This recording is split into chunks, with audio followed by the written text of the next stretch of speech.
E olha, os interrogatórios da ação penal que apura uma tentativa de golpe de Estado terminaram agora há pouco. O mais esperado foi do ex-presidente Jair Bolsonaro, que depois, por cerca de 2 horas, ele negou uma tentativa de golpe, mas admitiu conversas por alternativas constitucionais após perder as eleições. Ele sempre fala, né, dentro das 4 linhas da Constituição, quem vai decidir se isso aconteceu ou não, dentro das 4 linhas, é o Supremo Tribunal Federal, a primeira turma que tem a última palavra, né, Igor? Boa noite. Nos relate um pouco de como foi esse dia aí no Supremo.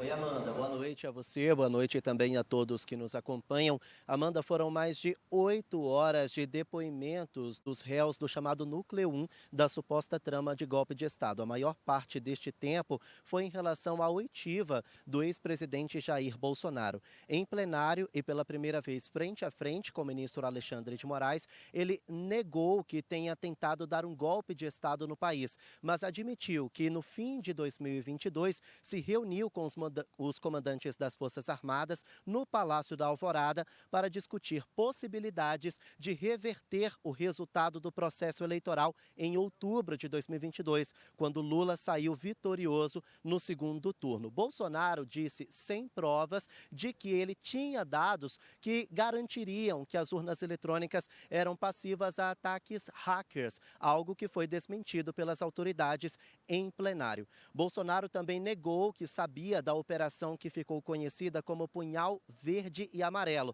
aquela operação paralela na tentativa de golpe que mataria o próprio ministro Alexandre de Moraes, o presidente Lula e o vice Geraldo Alckmin. Ainda de acordo com Bolsonaro, ele apenas questionou o processo eleitoral, mas dentro do que a democracia e a lei permitem. Vamos ouvir. Não tem indício nenhum, senhor ministro. Tanto é que era uma reunião para não ser gravada, um desabafo, uma retórica que eu usei. Se fosse outros 3 ocupando, teria falado a mesma coisa. Então, me desculpem, não tinha essa intenção de acusar de qualquer desvio de conduta dos senhores 3. Bom, Bolsonaro também disse durante a oitiva que chegou a discutir com chefes das Forças Armadas a respeito da GLO, Garantia da Lei e da Ordem, dando poder de polícia para as Forças Armadas. Segundo ele, o motivo é que caminhoneiros insatisfeitos com o resultado das urnas eletrônicas bloquearam as rodovias brasileiras e que, para garantir a ordem, então ele discutiu esse assunto com os comandantes. Vamos ouvir. Da minha parte, por parte de comandantes militares, outros que estavam do meu lado, nunca se falou em golpe. Golpe é uma coisa abominável. O golpe até seria fácil começar. O after day, que é simplesmente imprevisível e danoso para todo mundo. O Brasil não poderia passar por uma experiência dessa. E não foi sequer cogitado essa hipótese de golpe no meu governo. Os últimos a serem interrogados foram o ex-ministro da Defesa, Paulo Sérgio Nogueira, e o general Braga Neto, candidato a vice na chapa de Bolsonaro nas eleições de 2022. Nogueira negou participação em qualquer tentativa de golpe de Estado e pediu desculpas por falas contra as urnas eletrônicas e o TSE. Ele foi coordenador da comissão eleitoral que auditou os equipamentos e não encontrou fraudes.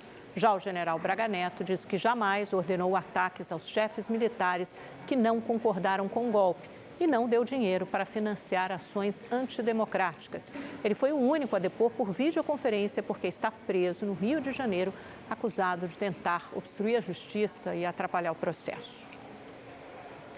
Mais cedo, os ministros do STF interrogaram outros 3 réus da ação penal sobre tentativa de golpe de Estado.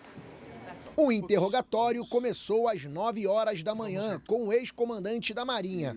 O almirante Almir Garnier admitiu ter discutido medidas de garantia da lei e da ordem com Jair Bolsonaro, mas negou ter colocado as tropas da Marinha à disposição ou ter tido acesso a uma minuta golpista. Eu não vi minuta, ministro.